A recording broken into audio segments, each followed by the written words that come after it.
자, 우리 오늘은 이제 8장 하나님의 이름들과 성삼위일체에 대한 이야기를 합니다. 먼저 이제 하나님의 이름들에 대한 얘기를 하는데요. 우리 그 미리 보기에 보면 오늘은 두 가지를 배워요. 하나님의 이름들 그리고 삼위일체. 그러니까 하나님의 이름들에는 1번 이름을 통해서 나타나는 하나님의 성품과 두 번째는 하나님의 이름들과 그 의미들이 뭔가. 그래서 성경을 볼 때 그 성경에 나와 있는 하나님을 칭하는 용어들이 있는데 그 칭하는 용어들이 모두가 다 하나님을 설명하고 있는 용어예요. 그죠? 그리고 나중에 이게 또 중요한 게 뭐냐면 그 하나님을 칭하는 모든 용어들이 다 하나님이 누구신지에 대한 이야기고 또 그 용어들이 사실은 다 어떤 상황 속에서 주어진 용어들이거든요. 뭐 예를 들어서 우리가 잘 아는 여호와 이레, 이거는 뭐예요? 아브라함이 이삭을 바치러 갈 때 하나님께서 제물을 미리 준비해 놓으셨을 때 하나님은 미리 준비해 주시는 분, 여호와 이레 라고 이제 표현하는 것처럼 그 상황들과 또 그 이름이 붙여진 그 의미들을 보면서 하나님이 누구신지가 딱 명확해지는 거예요. 여러 가지로. 그래서 그 하나님의 성품들과 이름들, 그 성품들을 이름을 통해서 우리는 배우는데 나중에 또 보면 예수님의 모든 사역, 예수님의 사역 속에 또 예수님의 모습 속에 그 여호와의 모든 이름들이 거기에서 완성되고 성취되는 걸 보는 거예요. 그래서 우리는 예수님을 통해서 그 모든 이름들을 통해 계시된 그 하나님의 사역들과 성품들을 우리는 예수님을 통해서 온전히 계시를 보게 되고 그게 완성이 되는. 그래서 이 기독론적으로도 구속사적으로도 굉장히 중요하다. 그래서 우리가 성경을 믿는 사람들로서 또 기독교인으로서 마땅히 하나님의 이름들을 우리가 연구하고 그것들에 대해서 정리하는 건 너무 중요하죠. 그렇죠? 그런 의미로 잘 오셨어요. 네. 자, 그 항상 로이드 존스 목사님이 강조하던 우리 147페이지 밑에서 네 번째 줄에 보면 항상 교리와 그 실제적인 목적 이 두 가지를 모두 붙잡고 있어야만 합니다. 그러니까 그 우리가 교리를 배울 때 가장 유념해야 되는 것은 하나의 우리는 정보나 지식을 얻는 것이 아니라 이걸 통해서 실제적인 어떤 적용들. 과연 그러면은 예를 들어 예종론을 하나 배우면 그 예종론이 도대체 내 신앙과 무슨 관계인가? 그죠? 삼위일체 하나님. 삼위일체 하나님을 우리가 알아야 되는 이유는 믿지 않는 사람들에게 하나님은 한 분이신데 세 위격이 있습니다. 이거를 설명하기 위해서가 아니라 또 알아듣지도 못해요. 제일 중요한 건 삼위일체 하나님을 우리가 알아서 우리의 모든 신앙적인 어떤 그 실제적인 어떤 삶들 속에 그 삼위일체 하나님을 알았을 때 더 풍성해져야죠. 신앙이 더 풍성해져야 되고 구원이 더 확증이 되고 또 신앙의 방향이 정해지고 뭘 볼 때? 삼위일체를 제대로 알았을 때 저는 그렇게 믿어요. 이게 중요하다. 하나님의 이름들을 우리가 알면 그 이름들을 안다는 걸로 중요한 게 아니라 그 하나님의 이름들이 과연 나에게 어떤 위로를 주고 나에게 어떤 힘을 주며 과연 나를 어떻게 겸허하게 만드는지가 더 관건이죠. 그러니까 로이드 존스 목사님이 강조하듯 우리는 거기에 좀 치우쳐야 된다. 그러니까 교리를 배우되 그 교리와 실제적인 그 교리가 우리에게 주는 목적들, 우리의 삶을 정말 뒤바꾸고 예배를 더 예배답게 만들고 우리의 삶을 더 헌신하게 하되 기쁨으로 헌신할 수 있게 해주는 능력이 교리에서 나와야 된다는 거예요. 이 말로는 쉬운데 과연 그 교리들이 과연 우리들에게 그런 역할들을 할 수 있는가? 오늘 한번 그 이야기들을 같이 나눠보고 또 우리 또 삶을 한번 나눠봅시다. 자, 하나님의 이름들을 강조하는 이유는 우리 148페이지에 보면 하나님의 이름 첫 번째 단락에서 우리 그 밑에서 세 번째 줄, 그러니까 첫 번째 단락 밑에서 세 번째 줄. 그래서 우리는 하나님의 이름들이 하나님의 속성들을 훨씬 더 구체적으로 규정하는 것이라고 간주할 수 있습니다. 우리가 왜 하나님의 이름들을 연구해야 되냐면 그 하나님의 이름들이 하나님의 속성들을 구체적으로 우리에게 설명해 주기 때문에. 자, 우리가 예배는 어떻게 드려요? 신령과 진정으로 드려야 된다면서요. 영과 진리로 드리는 거라면서요. 그 영적인 예배라는 건 뭐죠? 바로 하나님과 우리가 연결되어 소통하는 예배고, 소통한다는 얘기는 진리로 드려지는 예배. 그러니까 알고 드리는 겁니다. 하나님이 누군지를 알고 그거를 찬양해야지. 자, 하나님 믿어. 하나님 누구신데? 그 하나님이지? 이건 하나님 모르는 거죠. 과연 하나님을 찬양하고 하나님을 기뻐하려면 그 하나님 누구신지를 알아야 되잖아요. 그죠? 자, 엄마 이제부터 칭찬해보세요. 자기 엄마 칭찬하세요. 엄마, 절 낳아줬습니다. 그리고 저희 밥 해줍니다. 그럼 정말 엄마를 모르고 있는 거죠. 엄마를 칭찬하는 우리 엄마는 성품이 이런데 이러이러해서 내가 이렇게 했는데도 우리 엄마는 이렇게 나에게 해주셨습니다. 그게 나는 너무 고맙습니다. 이게 제대로 된 칭찬 아니에요? 그러니까 우리가 뭔가를 나눌 때에도 그 표면적인 나눔이 있어요. 자, 우리 나눠봅시다. 일주일 동안 삶을 나눠봅시다. 좋았습니다. 이거는 진짜 잘못된 나눔이에요. 뭐가 좋았는지를 알아야지. 그죠? 설교를 듣고 나누자. 그럴 때 너무 좋았습니다. 이거는 안 들었다는 얘기인 거죠. 뭐가 좋았는지 알아야지. 10가지를 전해서도 한 가지만이라도 내가 이건데 이건 줄 알았더니 이런 분이었군요. 이런 거였군요. 때문에 좋았습니다. 이게 제일 좋은 나눔인 거죠. 이게 진짜 아는 것처럼 하나님을 우리가 이야기할 때 하나님은 우리가 당연히 믿는다고 하면서 또 하나님을 설명을 못해. 하나님의 속성이 뭐고 하나님이 도대체 어떤 분인지 또 말은 해. 하나님은 전지전능하시고 하나님은 무소부지하시고 하나님은 신실하세요. 근데 참 영혼 없이 이야기할 때가 너무 많죠. 과연 그걸 믿고 고백하고 기뻐하고 즐거워하는 게 과연 진짜 하나님을 알고 고백하는 것이냐. 근데 이거 너무 중요하지 않아요? 우리가 남들에게 보여지는 예배를 우리가 원하는 게 아니라 진짜 하나님을 기뻐하고, 여러분들 웨스트민스터 소유문답 1번이 뭐예요? 우리의 인생의 목적이 뭐냐고 할 때 하나님을 여호와를 영화롭게 하는 것과 그 영원히 그분만으로 즐거워하는 거라면서요. 그럼 그분으로 즐거워하려면 그분이 도대체 어떤 분인지 알아야 즐겁지. 그죠? 즐거워하라니까 이제 즐거운 거는 이건 예배가 아니잖아요. 그런 의미로 하나님이 어떤 분인지를 정리하고 그분을 알고 찬양하는 건 너무 중요하다. 저는 오늘날 현대 그 청년들이나 청소년들이 찬양하는 거 그 자체를 나쁘다고 생각하진 않는데, 들고 뛰고 울고 즐거워하는데 자칫 저는 진짜 위험할 수 있겠다라는 생각을 해요. 저들이 정말 하나님 알고 저렇게 뛰는 걸까? 저들이 정말 구속의 경험과 그 감격 속에서 뛰는 걸까? 아니면 이 강렬한 비트와 그 감미로운 어떤 발라드를 들으며 거기에 눈물을 흘리는 걸까? 그게 자칫 우상숭배가 될 수도 있는 거예요. 그죠? 그게 예배일 수도 있고요. 그러니까 우리는 어떤 형태가 예배다, 우상숭배다라고 말할 수 없지만 적어도 정말 하나님을 알고 있는가 없는가는 이게 우상숭배인지 예배인지를 나누는 아주 중요한 뭐라고 할까요? 갈림길이 될 겁니다. 그런 의미로 우리는 하나님을 진지하게, 하나님이 어떤 성품을 갖고 계시는지를 아는 것. 그래서 그 이름들 속에서 그 하나님이 어떤 분인지, 또 그게 우리와 어떤 실제적인 관계가 있는지를 우리가 살펴볼 필요가 있다. 아주 중요한 얘기를 하고 있는 거죠. 우리 149페이지 한번 가보시면 그 야곱 이야기를 하셨어요. 창세기 32장 29절에 보면 그 149페이지 둘레 여섯 번째 줄, 그래서 그는 자신이 싸우고 있는 그 사람에게 당신의 이름을 알려주소서라고 말했어요. 그 야곱 이야기인데, 야복강가에서 하나님과 씨름하며, 그죠? 당신이 나를 축복하지 않으면 내가 놀 수 없습니다. 그 씨름했던 하나님 앞에 어떻게 보면 신앙의 어떤 갈림길에 서서 자신의 전 인생을 걸고 어떻게 보면 하나님을 붙잡을 수밖에 없었던 그 중요한 시점에 야곱이 물어보는 게 뭐죠? 당신의 이름이 무엇입니까? 라고 물어보는 거예요.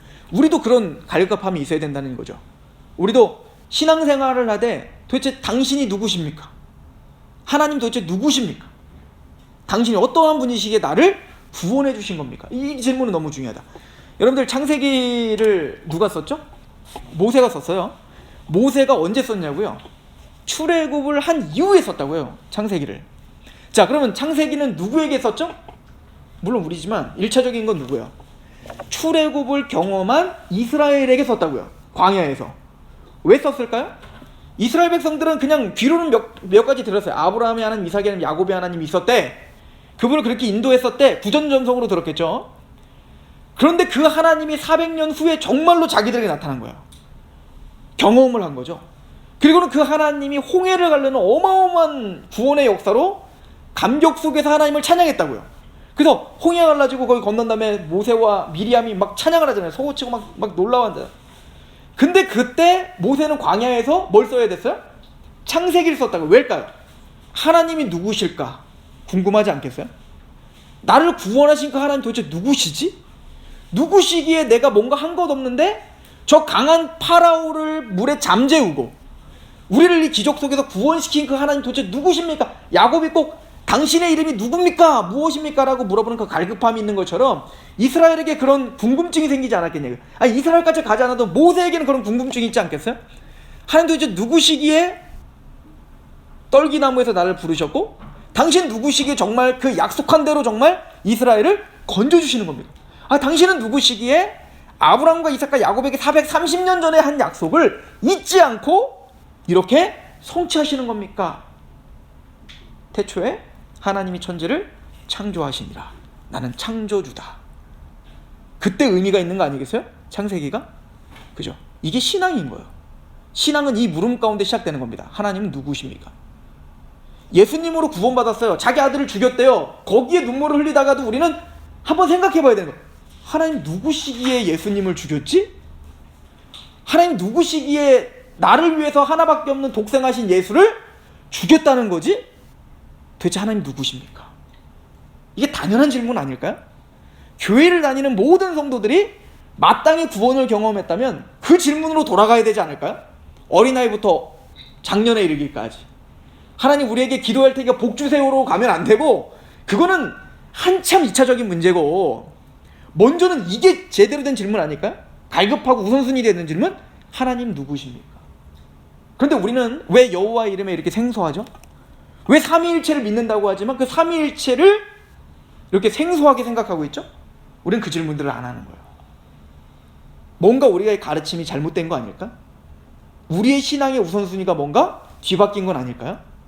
우리는 사실은 그래서 이 교리 공부를 단순히 교리 공부하자, 우리는 신학생도 아닌데 왜 교리 공부를 해야 되죠? 그런 말 자체가 지금 뭔가 문제가 생긴 거 아닐까요? 그런 의미로 우리는 굉장히 중요한 물음을 하고 있는 거다. 하나님 누구십니까? 하나님 누구시기에 우리를 만나주셨고 인자가 무엇이길래 우리에게 이런 은혜를 베푸시는 겁니까? 그죠? 그래서 우리는 그런 마음으로 신을 벗고, 로이드 선교사님이 계속 강조하는 것처럼 호기심이 아니라 그 경외하는 마음으로 내 신을 벗고 하나님 앞에, 말씀 앞에 서서 하나님의 이름을 배워야 된다. 이게 사실은 성경이 우리에게 가르쳐주는 메시지다는 것이죠. 149페이지에 보면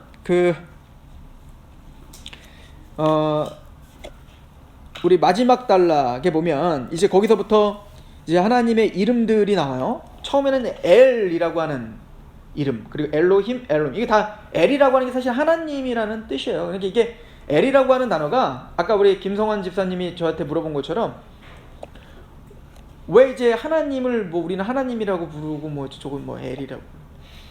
근데 엘이라는 단어가 그 성경에만 있는 단어는 아니에요. 그 고대 근동의 하나님, 신을 뜻하는 명칭이 엘이었어요. 이해가 되죠? 그래서 이 엘이라고 하는 단어, 그러니까 성경에만 쓰이지 않고 그 당시에 이제 우상 숭배하는 사람들도 엘이라는 단어를 썼어요. 이집트 같은 경우는 엘이라는 단어를 썼어요. 하나님을 칭할 때 썼던 단어가 엘이었어요. 그래서 이제 자유신학자는 바로 이 엘신, 그래서 이게 원래 여호와를 엘신, 그 우상 숭배에서 이렇게 바뀐 거다, 이렇게 말하고 있는 말도 안 되는 이상한 소리를 하죠. 그래서 여기 엘이라고 하는 것, 먼저 엘이라고 하는 이름이 있는데요, 그 첫 번째 뜻은 최고라는 의미입니다 라고 해서, 엘은 뭔가 최고, 최상의 어떤 존재, 이런 뜻이 엘인 거예요. 그러니까 이게 당연히 하나님께 돌려졌던 용어였던 거죠. 그러니까 그래서 엘샤다이, 엘로힘, 이런 용어들을 할 때 그 하나님, 엘이 하나님을 뜻하는 거, 이거를 우리가 좀 알면서 보면 되겠죠. 자, 그다음에 엘로힘이라고 하는 단어가 있어요. 이 엘로힘은 이제 성경이 제일 먼저 하나님을 칭하는 용어였어요. 엘로힘, 그죠? 태초에 하나님이 천지를 창조한, 그때 하나님이 엘로힘이에요. 그 엘로힘은 근데 특징적인 건 그 엘로힘이라고 할 때 그 뒤에 그 힘이라고 들어가는 게 그 복수를 뜻하는 어미예요. 그러니까 지금 엘로힘 할 때는 이미 복수로 쓰여져 있다.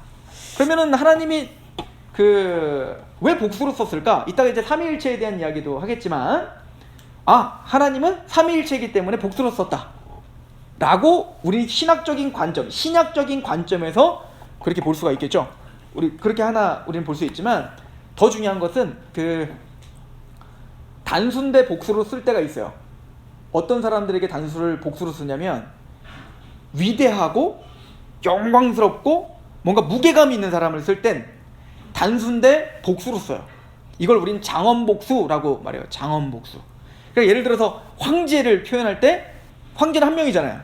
근데 그 복수로 사용하여서 그분의 어떤 그 무게감을 나타내는 거죠. 그러니까 엘로힘 할 때 하나님을 복수, 장원 복수로 써서 그 하나님의 절대적인 권위와 영광을 취할 때 그 복수로 쓴다. 자, 두 번째는 신약적인 관점에서 아까 얘기한 것처럼 하나님은 누구시기 때문에 삼위일체이기 때문에 한 분이시지만 그분을 뭐로 쓴다? 복수로 썼다 라고 우리는 두 가지로 해석할 수가 있어요. 근데 이 엘로힘이라고 하는 단어는 창조와 관련이 된 이름이에요. 엘로힘은 뭔가 능력, 창조와 관련이 있어요. 그러니까 어떤 힘이 계신 분. 하나님은 바로 능력이 많으시고 창조를 하시는 힘의 근원이 되시는구나. 그죠? 우리가 믿는 하나님 바로 엘로힘인 거죠. 자, 또 보면 엘리온이라고 하는 단어가 있죠. 엘리온. 우리 그 149페이지 밑에서 세 번째 줄에 보면 그 다음은 엘리온으로서 높고 고귀한 분이라는 의미입니다. 이 이름들은 각각 하나님에 대한 특별한 것을 말해주며 어떤 사건을 통해서 하나님의 인격과 성품을 특별히 각인시켜 주려고 하는 목적이 있습니다. 그래서 엘리온, 엘로힘, 사실은 다 비슷한 얘기죠. 다 뭐냐면 최상의, 가장 능력이 많은, 천지를 창조하신, 무에서 유를 창조하시는 하나님. 이게 가장 선행돼야겠죠, 하나님을 믿을 때. 자, 두 번째는 아까 질문했던 아도나이입니다. 아도나이. 하나님을 아도나이라고 부를 수가 있어요. 이 아도나이는 뭐냐면 첫 번째 주님이라는 뜻이에요. 주님, 나의 주권자, 나의 지배자. 그러니까 이 아도나이는 뭐냐면 절대 주권을 갖고 있는 통치자, 이런 뜻인 거죠. 그러니까 우리가 예수님을 아도나이라고 부르는 것은 절대적인 통치권을 갖고 우리를 지배하시며 우리를 통치하시는 왕이라고 표현한 거고 똑같아요. 그러니까 우리가 예수님을 주님이라고 고백하는 것을 정말 진지하게만 우리가 생각해 본다면 우리의 신앙 태도는 달라져야죠. 여러분들 고종황제 알죠? 고종황제? 그 고종황제 시절 얼마나 불쌍한 왕입니까? 비운의 왕 아니에요? 근데 그 고종황제가 일본이 이제 총독을 보내가지고 항상 고종황제에게 와서 황제라는 거 이제 아간파천 이유니까 왕이시여, 그렇게 항상 격식을 차리고 왕이라고 불러드렸다고요. 왕. 그런데 우리가 잘 알듯이 그 침실에 들어가 명성황후를 시해버렸죠. 그리고도 그런 짓을 해놓고도 다시 찾아와서 어떻게 했죠? 왕이시여, 이렇게 했다고요. 진짜 나쁜 놈들이죠. 말로는 왕이라고 고백하고 있지만 전혀 왕 취급하지 않죠. 근데 잘 생각해보면 우리가 그러고 있지 않나요? 예수님을 주님, 나의 통치자라고 고백을 하고 있지만 과연 진짜 그 예수님을 왕 대우를 하고 있냐고요, 우리가. 아니면 예수님은 그냥 내가 필요할 때만 불러드리는, 내가 고난 가운데 있고 내가 뭔가 힘든 가운데만 있는 그냥 나의 어떤 이기적인 어떤 욕망을 채워주는 어떤 도구로 예수님을 전락시키진 않습니까? 하나님을. 그죠? 그래서 아도나이라고 우리가 고백할 때는 나의 절대적인 통치자입니다라는 고백이라고요. 그죠? 그래서 우리를 뭐라고 부르냐면 주님이라고 부를 때는 이미 우리는 우리가 이렇게 말하잖아요. 우린 주의 종입니다라고 표현할 때 그 종이라는 단어가 좀 더 직역해서 말하면 노예라는 뜻이에요. 노예, 슬레이브요. 그러면 노예는 뭐죠? 전혀 거기에는 인격이 없죠. 자기 선택권이 없죠. 그죠? 그냥 시키는 대로 하는 거야. 그죠? 이게 노예예요. 원래 우리가 고백하는 게 나는 하나님의 노예입니다. 둘로스라고 하는 단어예요. 헬라어의 둘로스라는 단어가 종보다도 더 강력한 단어예요. 그러니까 돈을 주고 산 어떤 하인 이런 정도가 아니라 말 그대로 노예예요, 노예. 그러니까 진짜 구원받은 사람들은 내가 노예입니다. 당신은 나의 주님입니다. 라고 고백하는 거거든요. 그러니까 하나님은 우리의 아도나이가 되어주신다. 라고 하는 거예요. 바로 통제권, 하나님의 통치권을 이야기하는 단어입니다. 자, 그리고 이제 엘샤다이라고 하는 이 엘샤다이도 어떤 능력과 권능을 상징하는 거예요. 그러니까 엘샤다이, 엘로힘, 아도나이 이런 모든 것들은 어떤 힘과 권세와 권능과 영광과 위엄과 이런 것들을 이야기하는, 그 앞에 우리는 두렵고 떨림으로 서 있어야 되는 그런 하나님이죠. 자, 근데 그런 하나님이 모세에게 나타나서 하나님의 이름을 알려주십니다. 그죠? 하나님이 직접 이름을 알려주시죠. 뭐라고 하냐면 나는 아브라함의 하나님, 이삭의 하나님, 야곱의 하나님, 나는 스스로 있는 자며 나는 여호와라, 이렇게 표현하고 있어요. 그래서 이제 여호와라고 하는 단어가 나와요. 이 여호와는 뭐와 관련이 되는 단어냐면 언약과 관련이 있는 거예요. 언약, 하나님의 약속. 그러니까 우리가 여호와라고 부를 때에는, 그래서 하나님이 아브라함, 이삭과 야곱의 하나님이라는 게 아브라함과 하나님이 약속했고 이삭과 약속했고 야곱과 약속했던 그 하나님이 지금 그 약속을 성취하시기 위하여 모세야 지금 나타났다, 이 얘기인 거죠. 이해가시죠? 그러니까 이 여호와라는 단어는 그 영광스러운 하나님께서 우리에게 약속하시고 그 약속을 반드시 지키신다, 이게 여호와라는 뜻이야. 그러니까 우리가 여호와 하나님이라고 부를 때는 하나님의 약속은 반드시 성취됩니다. 하나님의 언약은 신실하십니다 를 담아서 고백하는 게 바로 여호와인 거예요. 그래서 그 스스로 있는 자, 이거 이미 우리 앞에서 좀 했었죠, 그죠? 스스로 있는 자가 그 영어로는 이제 I am who I am, 나는 존재하고 나는 존재하고 또 존재한다고. 그 뭐냐면 하나님은 누군가에 의해 창조되신 분이 아니에요. 하나님은 원래부터 계셨고 앞으로 지금도 계시고 앞으로도 계실 거예요. 이거를 이제 계시록에서 알파와 오메가라 이렇게 표현하고 있는 거거든요. 예수님도 알파와 오메가, 하나님도 알파와 오메가, 계시록에서 이렇게 말하는데, 그러니까 외부의 어떤 영향도 받지 않으시는, 그죠?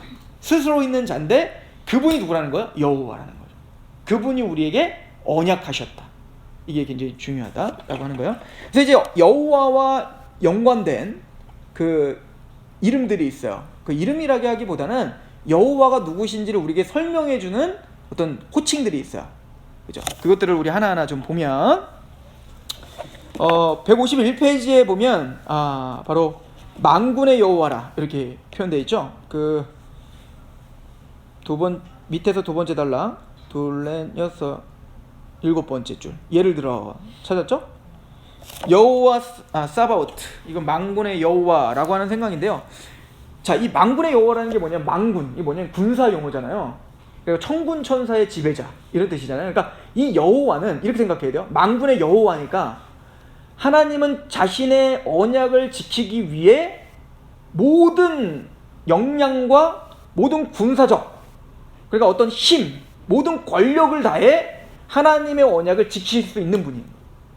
언제나 승리할 수 있는 용사시며 그 언약을 그 어떤 누구도 가로막을 수가 없어요. 자, 파라오가 하나님의 언약을 가로막기 위해 2살배기 아래에 있는 어린아이들을 다 나일강에 빠쳤어요. 인간의 최고봉이었던 그 파라오가 자신의 모든 역량과 군대를 동원하여 하나님의 언약을 파괴하려고 하지만 만군의 여호와의 언약을 파괴할 수 없어요. 그 만군의 여호와는 누구를 죽이죠? 파라오를 물에 수장시켜버리고 끝장내버리죠. 이게 만군의 여호와예요, 우리가 믿고 있는. 왜 하나님이 여러분들을 구원시켜주시고 여러분들 구원이 떨어지지 않을까요? 우리가 실력이 좋아서가 아니라 하나님은 만군의 여호와시기 때문에 그렇습니다. 하나님은 이긴 자세요. 천군 천사를 동원할 수 있는 이긴 자세요. 이거를 알았던 게 엘리사죠. 엘리사가 이제는 아람 군대가, 엘리사가 이제 점쟁이처럼 아람 군대가 쳐들어오려고 그러면 하나님 미리 알려주시는 거야, 엘리사한테.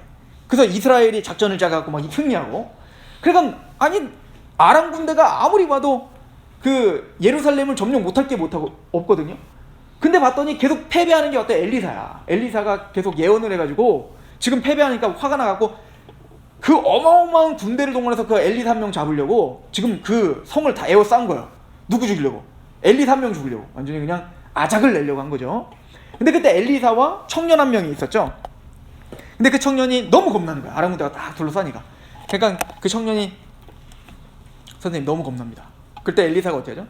하나님, 이 청년의 눈을 열어 하나님의 것을 보게 해소서. 그랬더니 이 청년이 딱 눈을 떴더니 그 아람 군대, 둘러싸고 있는 아람 군대 넘어 하나님의 그 만군의 그 천군 천사가 둘러싸고 있는 모습을 보인 거죠. 이게 기독교인인 거예요. 그러니까 그 어떤 세상적인 세력과 환경과 상황이 우리에게 에워싸고 우리를 죽이려고 하더라도, 물론 육체를 죽일 수 있겠지만 영적인 승리와 하나님의 언약을 패할 수는 없다. 왜? 그분은 만군의 여호와이기 때문이다. 이것이 우리에게 힘이 되고 우리에게 참된 소망을 주는 거란 말이에요. 그래서 만군의 여호와라고 이야기하죠. 자, 151페이지 그 마지막 단락에 보면 여호와 이레도 마찬가지예요. 그런데 그 언약을 성취하시는 여호와가 그 언약을 성취할 때 성취하시기 위한 모든 준비를 스스로 하신다는 거예요. 우리가 뭔가 준비가 되어 준비할 수 있는 실력도 안 될 뿐더러 약속하신 그 약속은 만군의 여호와가 승리하게 하시되 그 모든 준비도 하나님이 하시겠다는 거예요. 특별히 이 여호와 이레라고 하는 그 칭함을 받았던 그 상황이 너무 중요하죠. 그건 뭐죠? 아브라함이 그 아들 이삭을 바치러 가는 거예요. 모리아산에. 자, 그 장면은 여러분들 정확하게 예수 그리스도를 모용하는 겁니다. 그래서 아브라함이 이삭을 바치기로 작정했을 때 이미 이삭은 죽은 거예요. 어디에서? 아브라함 마음 안에. 이미 죽은 거죠. 죽이려고 하는 거니까. 출발을 해요. 그래서 3일 동안 걸어갑니다. 사흘길쯤 가서 모리아산에 올라갑니다. 이삭이 물어봐요. 아버지, 장작이랑 모든 것은 다 준비됐는데 재물은 어디 있습니까? 그때 아브라함이 한 얘기가 뭐죠? 재물은 하나님이 자기를 위하여 이미 준비하셨다. 아브라함 믿고 있었던 거예요. 뭐를? 재물을 하나님이 스스로 준비하셨다는 걸. 그죠? 그게 여호와 이레입니다. 그리고는 3일 만에 그 아들을 돌려받죠. 이거 뭐죠? 이미 죽은 예수님의 십자가에서 사흘 만에 부활한 것을 모형적으로 우리에게 보여준 거예요.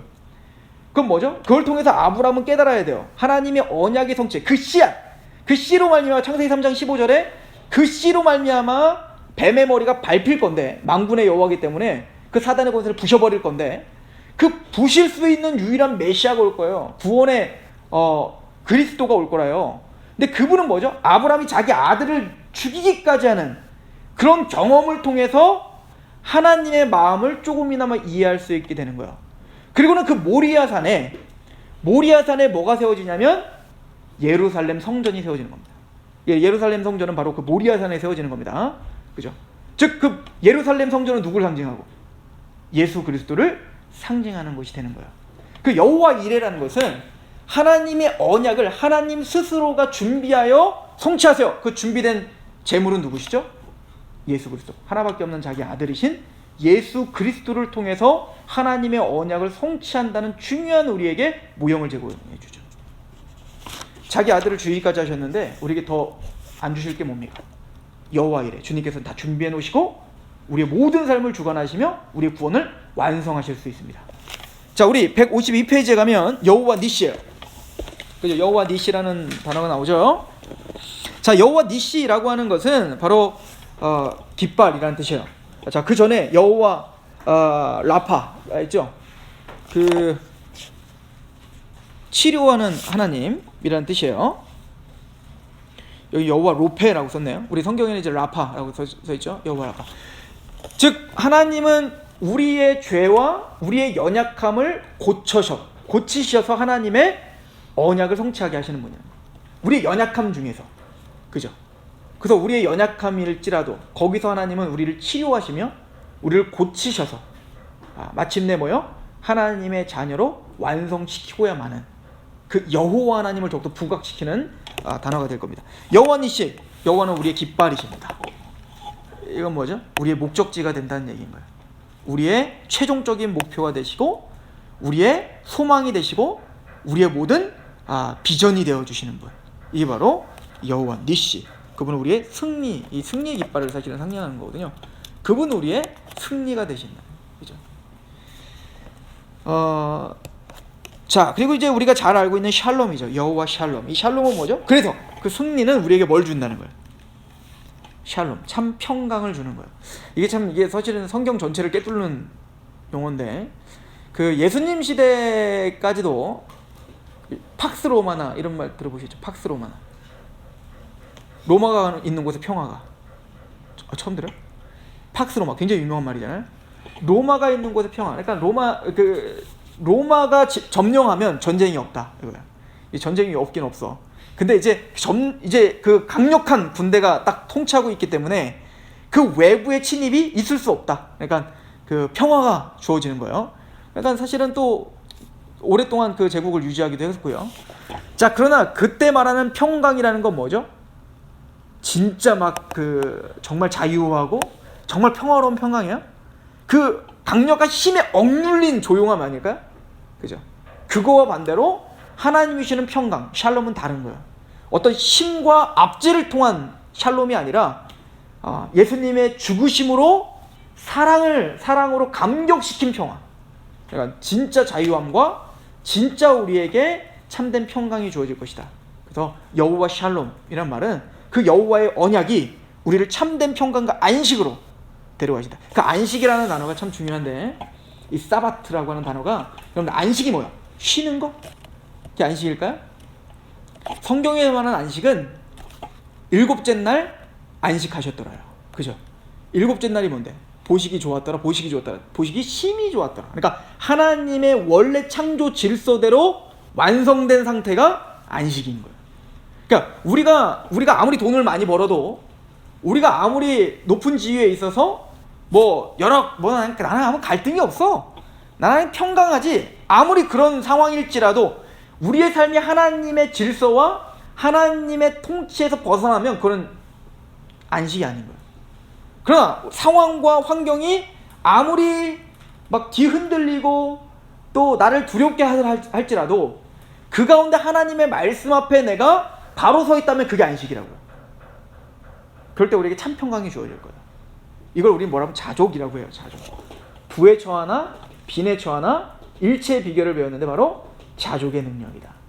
여호와 샬롬, 하나님이 주시는 샬롬은 하나님의 말씀에 내가 부합되고 있는 상태.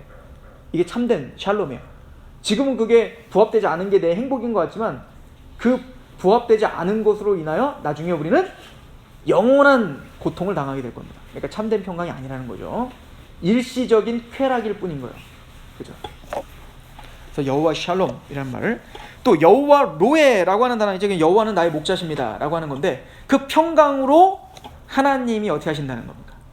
단순히 그 능력으로 막 무슨 막 하나님이 그냥 쇽 들어가셔서 하나님 막 가는 게 아니라, 하나님은 그 양들을 데리고 갈 때 목자를 생각해 보세요. 얼마나 오합지졸이에요.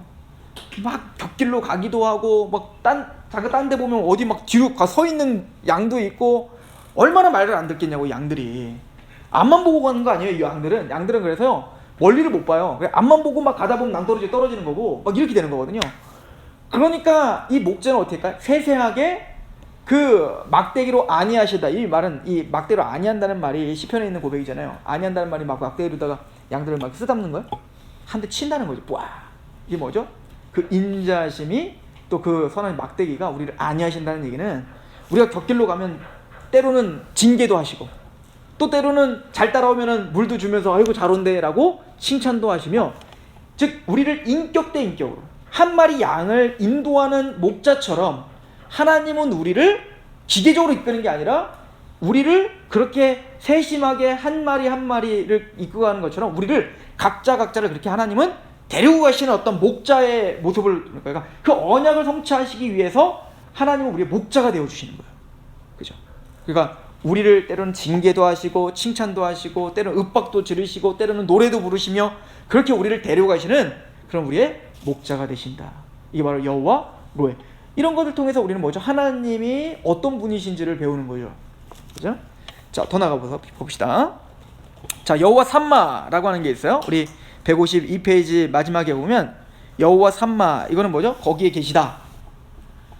하나님은 우리의 목자가 되시기 위해서 항상 그곳에 계시죠. 자, 그곳이 어디예요? 우리가 음침한 골짜기를 다닐지라도 해를 두려워하지 않는 것은 주의 인자심과 선하심이 나를 정령 따르리니. 그죠? 내가 주의 집에 영원히 거하겠습니다. 하나님이 그곳에 거하시는 거야. 그죠? 우리와 함께 거하시는 분. 이걸 믿는 거예요. 이 하나님이 우리와 함께 거하신다는 거에 가장 중요한 이름이 하나 있어요. 이 뭐죠? 임마누엘이에요. 임마누엘. 그죠? 그 임마누엘은 누구의 이름이에요? 예수님의 이름이시죠. 그죠? 이사야서에 예언되어 있잖아요. 처녀가 잉타하여 아들을 낳으리니 그 이름을 임마누엘이라 하리라. 하나님이 오셨다는 거예요. 그죠? 하나님이 함께 하신다는 거거든요. 그러니까 하나님이 어떻게 함께 하시죠? 임마누엘을 어떻게 성취하셨어요? 자기 아들을 육체의 모습으로 보내시기까지.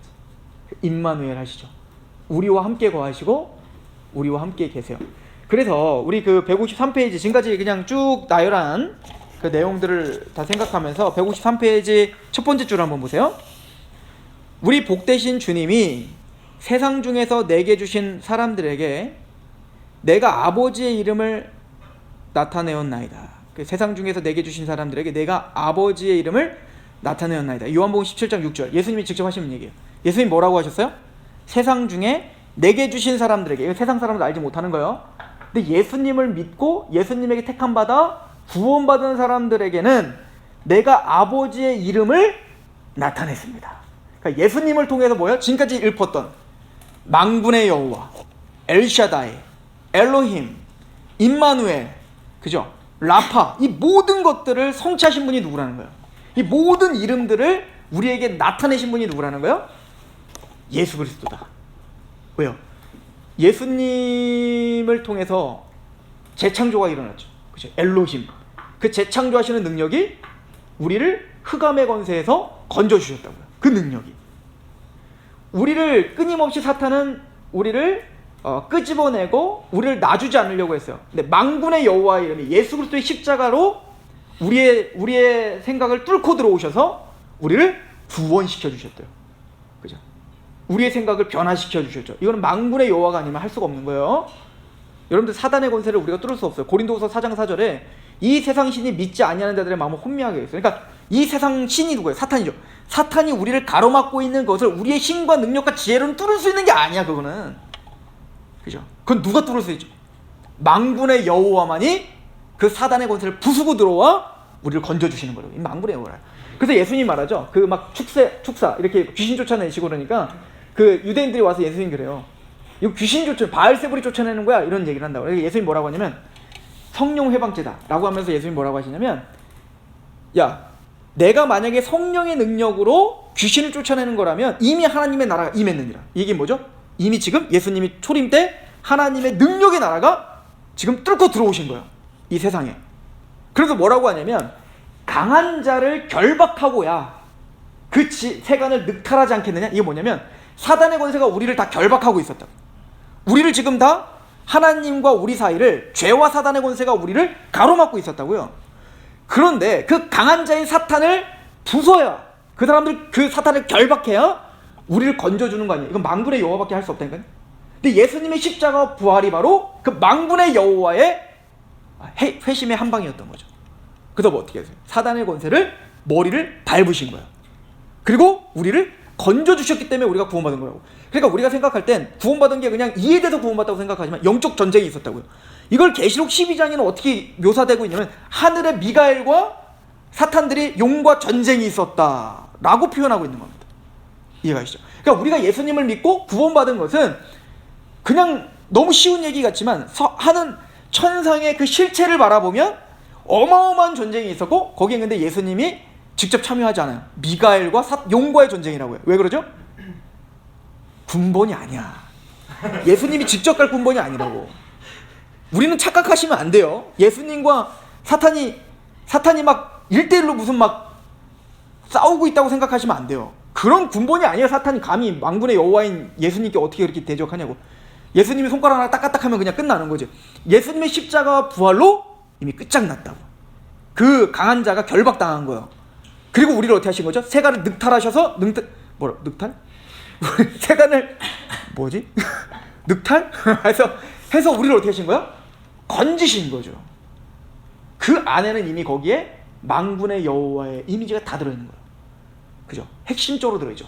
또 거기에는 여호와라는 그 이름이 그대로 하나님이 약속하신 그 약속대로 우리를 건져주시는 신실하신 그 하나님. 구약 전체에서 그 여자의 후손이 그 뱀의 머리를 밟을 거야. 내가 너에게 아들을 주마. 그 다윗의 자손을 주마. 라고 했던 모든 구약의 언약이 신실하게 여호와께서 약속하신 그 신실하신 언약이 예수님의 십자가로 성취되고야 말죠. 갈라디아서 뭐래? 때가 참에 예수께서 여자에게서 나게 하시고. 그 한마디 뭐야? 구약 전체를 요약하는 거죠. 그 구약에서 예언했던 그 때가 참에 여호와인 거죠. 이 여호와께서 그 예수 그리스도를 통해서 우리를 건져주시기 위해서 이래 예수님은 준비해 주셨고, 누구를? 예수님을. 여호와 라파, 그분은 그 예수 그리스도를 통해 우리를 치유해 주셨으며, 그죠? 여호와 니시, 우리의 구원의 완성을 바라보게 하셨으며, 그래서 베드로 사도가 뭐라고 하냐면 거듭나게 하사 산 소망이 있게 하시고, 이제는 이 땅에 어떤 세상 사람들이 말하는 그 목적지를 향해 달려가는 사람들이 아니라, 돈과 명예와 그 어떤 화려함을 향해 달려가는 게 아니라 하나님께서 보여주시는 그 니시, 하나님을 향해 하나님의 형상을 닮아가기까지 달려가는 인생이 되게 하시고, 이 모든 걸 누가 이루신 거예요? 예수님이 이루셨다. 그래서 예수님이 그 이름들을 나타나게 하시고 라고 하신 거죠. 그러니까 우리가 찬양하는 그 하나님에 대한 모든 내용과 그 하나님의 모든 풍성하신 속성들이 그 이름들에 나타났고, 그 이름의 성취가 바로 예수님이며, 그 예수님을 통해서만 우리는 누구를 볼 수 있어요? 그 하나님의 이름들의 실체를 볼 수 있는 거죠. 이것이 여기서 말하는 여호와 이름들의 중요한 의미가 됩니다. 자, 삼위일체에 대한 부분은 153페이지부터 이제 삼위일체가 있는데, 자, 로이드 존스 목사님이 또 얘기하죠. 154페이지 중간쯤에 보면 주의하라, 너희 선 곳은 거룩한 땅이니 내 발에서 신을 벗으라. 포섭을 둔 거예요. 함부로 판단하지 말고, 이해 안 된다고 원망하지 말고. 왜? 하나님이시니까. 이제 그렇게 되는 거죠. 자, 우선은 삼위일체는 가장 신비롭고 어려운 교리입니다. 왜 어렵냐면 우리의 이해를 넘어서는 거기 때문에 어려워요. 이해가시죠? 우리가 한번 잘 생각해 본다면, 우리가 먼저 이 삼위일체 교리를 함부로 판단하기 전에 우리가 먼저 생각해 본다면 두 가지를 먼저 생각해 볼 수 있는데, 첫 번째는 우리는 눈에 보여지고 들려지는 것도 이해 잘 못해요. 저는 아직도 무지해가지고 TV가 나오는 게 나는 신기하거든. 어떻게 나오지? 원리를 모르니까. 그죠? 여러분들 곰곰이 생각해보면 여러분들도 모를걸? 나만 모르는 게 아닐까? 그죠? 과학 전공한 사람들이나 알지 뭐 그거. 그런데 우리는 그냥 사용한다고요, 무지하게. 그죠? 우리는요, 이 지구가 돌아가는 소리를 못 들어요. 근데 그게 너무 크다면서요. 알게 뭐예요? 안 들리는데. 하나님이 창조하신 이 피조물도 우리는 이해를 못해요. 제가 저번에도 한번 얘기했는데, 나랑 제일 가까운 내 몸, 내일 가장 소중한 내 몸 속에 무슨 일이 일어나는지도 우린 몰라. 그죠? 그리고 제가 이제 암이 걸렸는데도 그게 암이 걸렸다는 걸 모르잖아요. 그리고 중요한 건 뭐 의학이 발달하고 무슨 뭐 과학이 발달했다 했더라도 암이 생성되는 메커니즘을 아직 몰라요. 제대로. 그죠? 그게 뭔지 모른다니까요? 그냥 그 현상을 죽이는 거에 급급하지 우리는. 자, 그렇게 따져보면 이 천지를 창조하신 하나님을 우리가 안다는 것은 그것만큼 교만한 게 없어요. 그죠? 우리는 태양을 똑바로 못 봐요. 너무 눈부셔서. 그죠? 그런데 그 태양도 똑바로 못 보는 주제에 그 빛의 원천이신 하나님을 우리가 어떻게 똑바로 보고 그를 우리가 어떻게 판단하냐고요. 근데 선악을 따먹은 이후에 우리는 그 선악의 판단 기준이 나에게 있다고 착각하고, 우리가 하나님보다 더 지혜롭다고 착각한다고요. 그 대표적인 가인이었잖아요. 하나님이 예배 안 받으시니까 삐져버리잖아. 그 얘기는 뭐죠? 하나님이 잘못했다는 거예요. 그냥 이게 우리 인간이기 때문에 하나님의 그 본체를 우리가 이해할 수 있다는 게 사실은 불가능하다. 자, 그런데 왜 삼위일체를 믿는가? 성경에 삼위일체 써있질 않아. 그죠? 한 본질이시고 동등되시나 새 위격을 갖고 계시다. 이게 써있으면 참 편한데, 이게 항상 논쟁이 되는 거는 성경에 그렇게 정확하게 나타나지 않기 때문에 그래요. 자, 그럼 반대로 기독교 역사 2000년 동안 바보예요. 저는 만약에 이 교리를 만든다면, 내가 만들 수 있는 권한 있는 사람이라면 난 삼위일체 교리 안 만들어요. 바보야? 내가 왜 그걸 만들어? 이렇게 논쟁이 일어나고 이렇게 이해가 안 되는 교리를 왜 만들냐? 맨날 공격당하는 이 교리 난 안 만들어. 그냥 심플하게 그냥 하나님 딱 해가지고 그 아들 딱 해가지고 그냥 하면 얼마나 심플해요. 그런데 기독교 역사 속에 왜 삼위일체를 초대교회부터 포기할 수가 없었을까요? 성경에 분명한 내용이 있기 때문에 그래요. 이해가세요? 우리가 개혁주의라는 것은 성경이 말하는 곳까지 가고 성경이 서라면 서는 거예요. 예정론이 이해가 가지 않아요? 그럼 예정론을 성경적으로 맞다 하면 맞다 고백해야 되고, 이해가 안 가는 부분은 거기서 멈춰야 돼요. 성경이 멈추라 하면. 물론 우리는 해석할 수 있는 만큼은 해석해야 되겠지만, 그러나 성경을 넘어선 사변은 위험하기 시작합니다.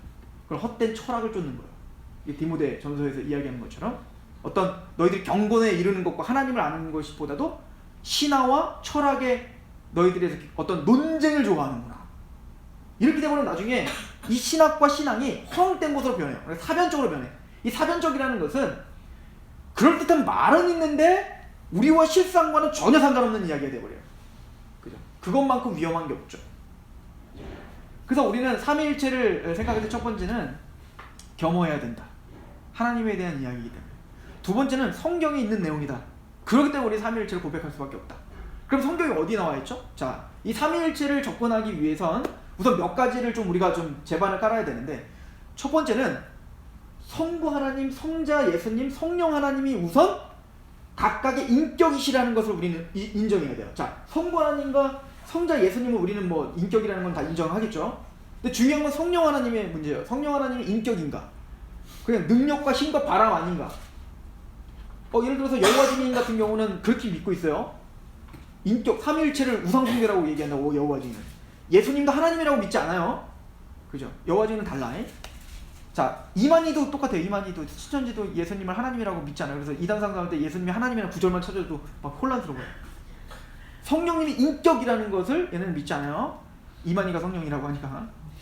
자, 그런데 성령님이 인격이라고 하는 것부터 우리가 좀 정리해가면, 인격이 가질 수 있는 특징이 있어요. 인격만이 할 수 있는 게 있어요. 그건 뭐냐? 생각할 수 있다는 것과 감정이 있다는 것과 의지가 있다는 거거든요. 근데 성령님을 성경이 표현할 때 성령님은 인격 이런 말은 없어요. 그러나 성령님을 인격으로 표현해요. 먼저 예수님이 그가 라고 표현했어요. 인칭된 동사를 써요. 그죠? 그가 라고 쓴다고요. 그 얘기 뭐죠? 예수님은 성령님을 그분, 즉 뭐요? 인격으로 우선은 알았다는 거예요. 인칭된 명사 쓰는 거. 두 번째, 인격만이 할 수 있는 능력이 성경에 있다라고 전반에 깔려있죠. 첫 번째, 지식이 있죠. 그래서 그 성경에 뭐라고 써있냐면, 성령님은 하나님의 깊은 것도 통달하시느니라. 이게 뭔 얘기죠? 지식이 있다는 거예요. 하나님을 제일 잘 이해하는 게 누구라는 거예요? 성령이라는 거죠. 그러니까 지식이 있다는 거예요. 두 번째, 성령님은 감정이 있어요. 그래서 고린도전서 12장에 보면 은사장, 그 로마서 8장에 보면 우리가 빌 바를 알지 못할 때 말할 수 없는 탄식으로 우리를 위하여 간구하셔요.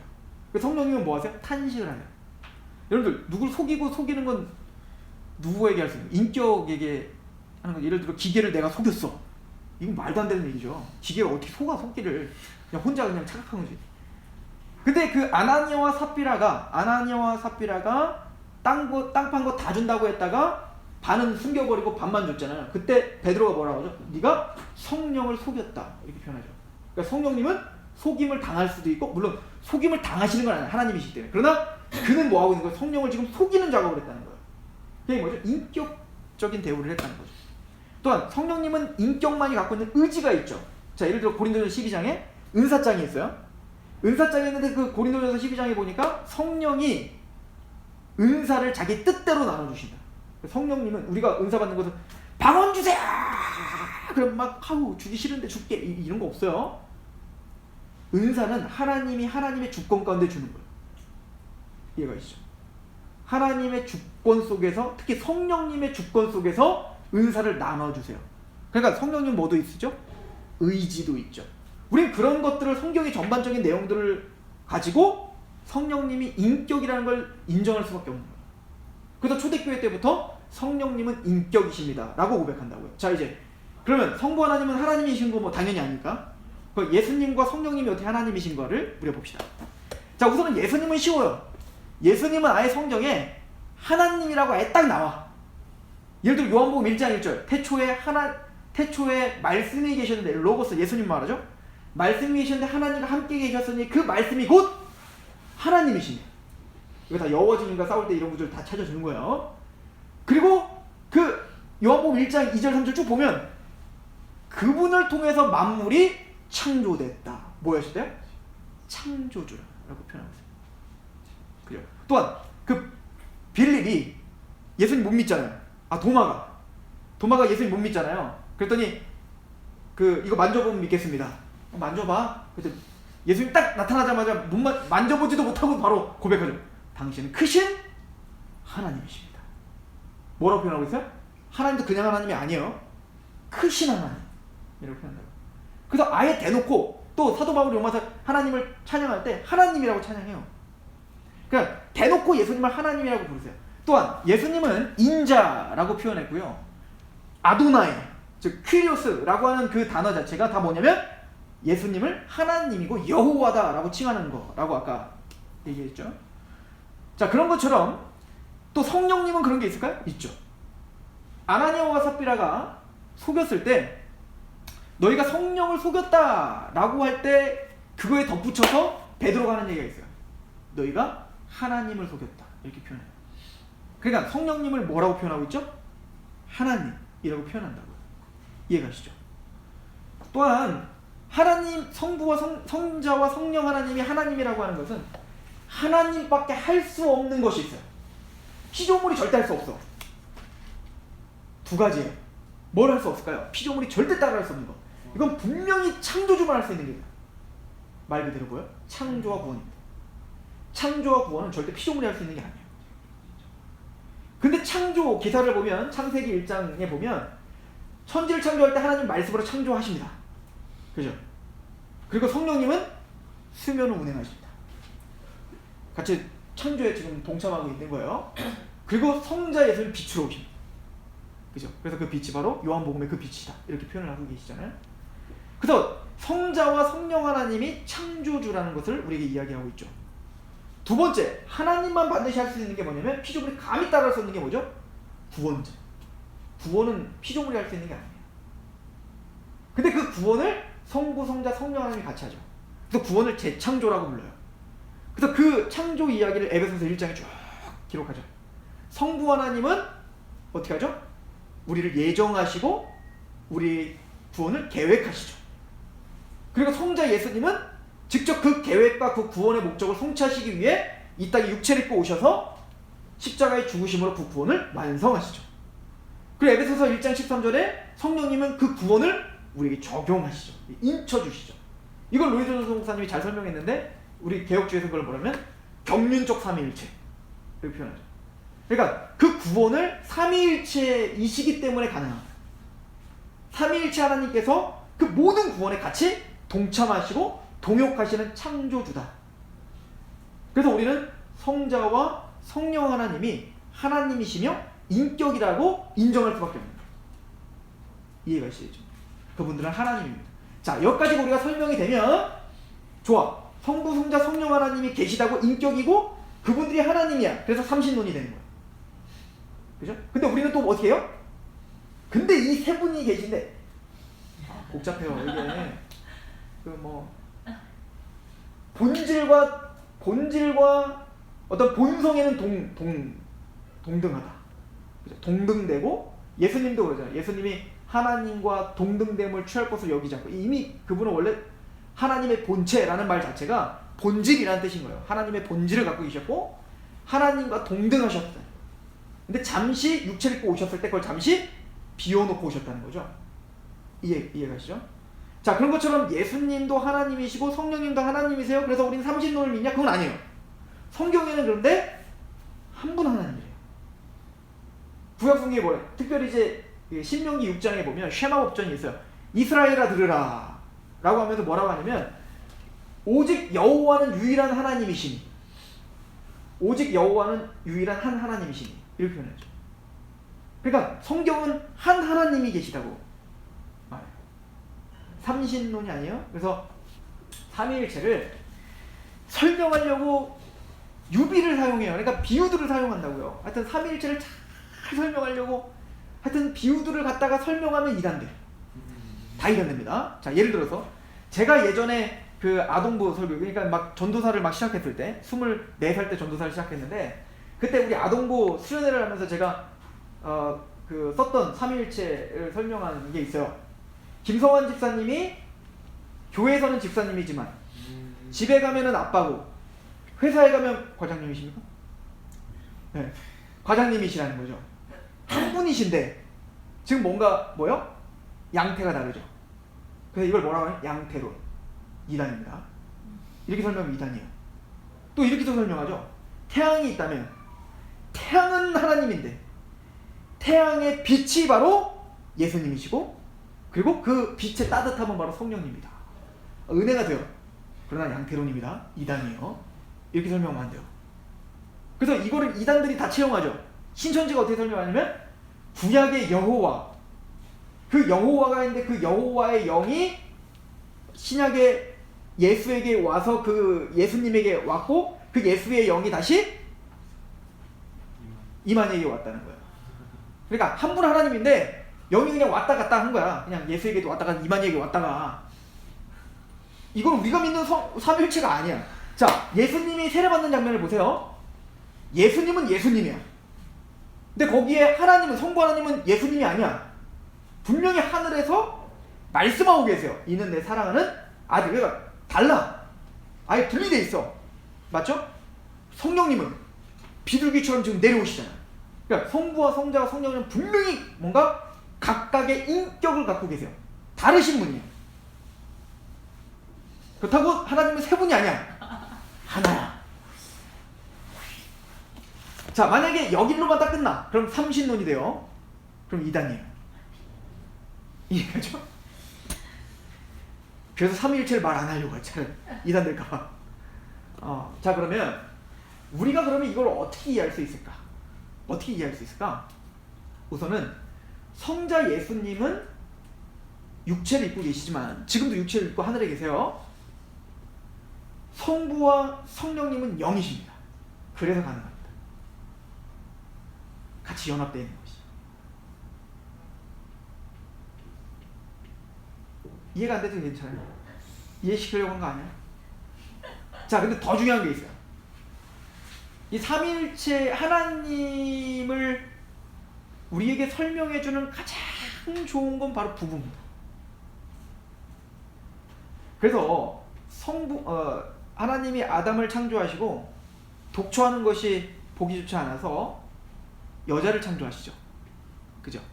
그리고는 뭐라고 하냐면 아담에게 하나님 뭐라고 하시냐면 너는 부모를 떠나. 그러니까 남자는 부모를 떠나 여자와 몇 몸? 한 몸을 이룰지니라. 이 일체가 되라는 얘기.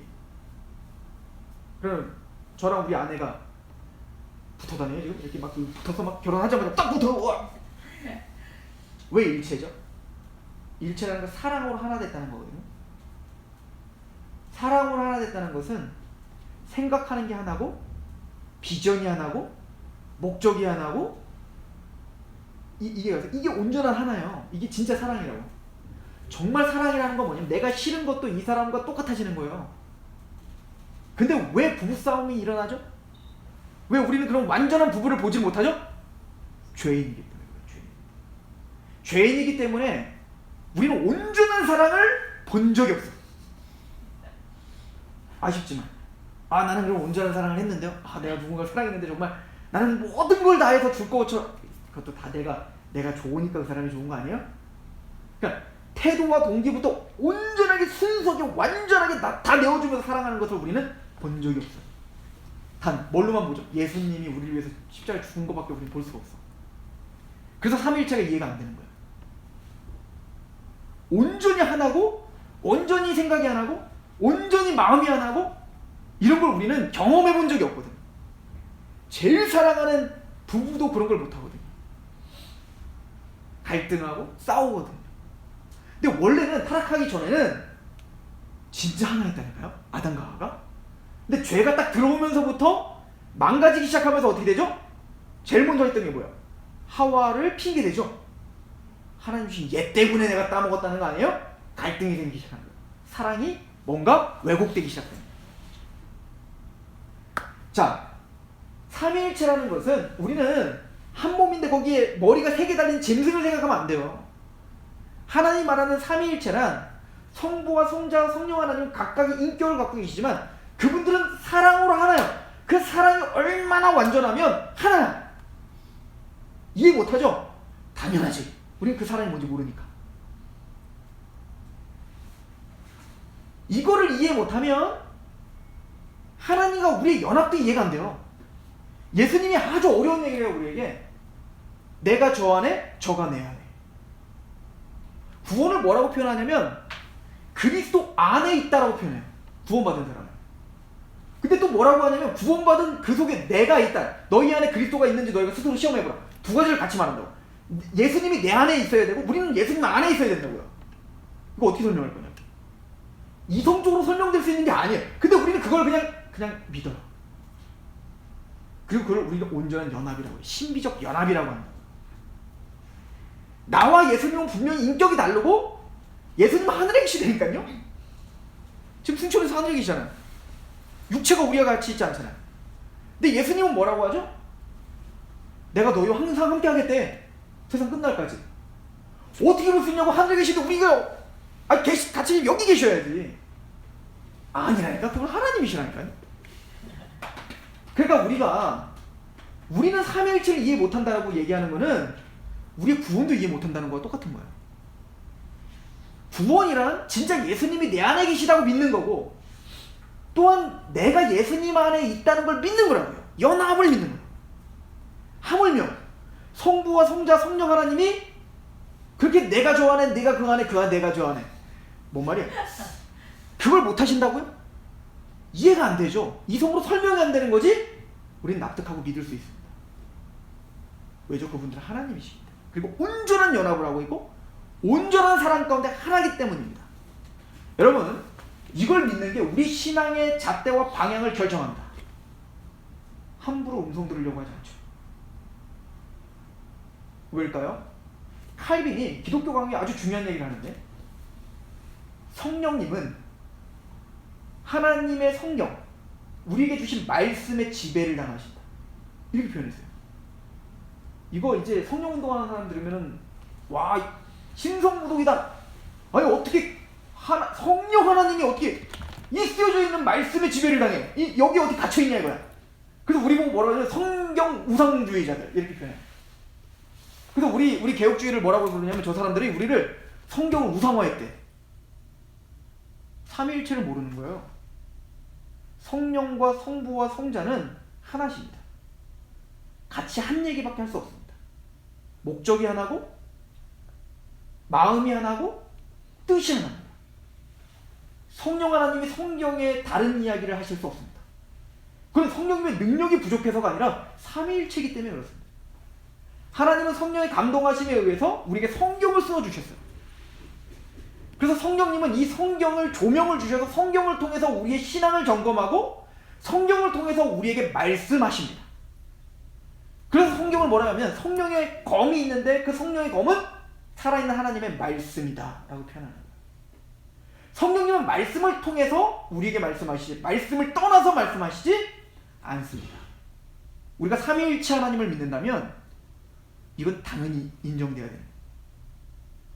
이게 하나님의 뜻인지 사탄의 뜻인지 내 생각인지도 구분을 못하는 그런 거에 얽매이지 않고 우리는 거룩하게 명백하게 쓰여있는 하나님의 말씀이 성령의 음성이라고 믿습니다. 왜죠? 삼위일체를 믿기 때문에 그렇습니다. 삼위일체를 믿는다는 것은 뜬구름 잡는 게 아니라 우리 신앙에 직접적인 연관이 있는 거예요. 여러분들 구원과 상관이 없어. 삼위일체가 아까도 말했잖아요. 삼위일체 하나님, 그 하나님의 연합을 모른다면 우리가 어떻게 예수님과 연합된 걸 믿어요? 예수님은 포도나무고 우리는 가지고, 이거 단순히 비유입니까? 진짜 연합을 말하는 거 아니에요? 내가 저 안에, 그가 내 안에. 내가 아버지 안에, 내가 아버지 안에, 아버지가 내 안에 계신 것처럼 저들을 내가 저 안에, 저가 내 안에. 이렇게 연결짓거든요. 아버지와 예수님이 각각 인격체 갖고 있지만 하나인 것처럼 나도 저들과 하나가 됐죠. 여러분들 이 삼위일체의 신비의 연합을 모른다면 성주의 교제와 교통을 이해할 수 없습니다. 예수님 뭐라고 해요? 요한복음 17장에 나와 아버지가 하나인 것처럼 저들도 하나가 되게 해주십시오. 그 얘기 뭐죠? 빌립보서에 뜻이 하나요? 이걸 같이 봅시다. 빌립보서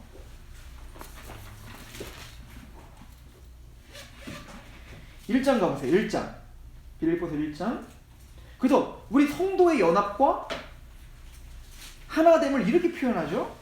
빌립보서 1장 27절. 오직 너희는 그리스도의 복음에 합당하게 생활하라. 자, 복음에 합당한 게 뭔데? 한 마음으로 서서 한 뜻으로 복음의 신앙을 위하여 협력하는, 한 마음 한 뜻 하나됨. 이거 그냥 말장난인가요? 이게 온전한 연합 아니에요? 각각의 인격이 다르지만 우린 그것들 내려놓고 사랑으로 하나 돼요.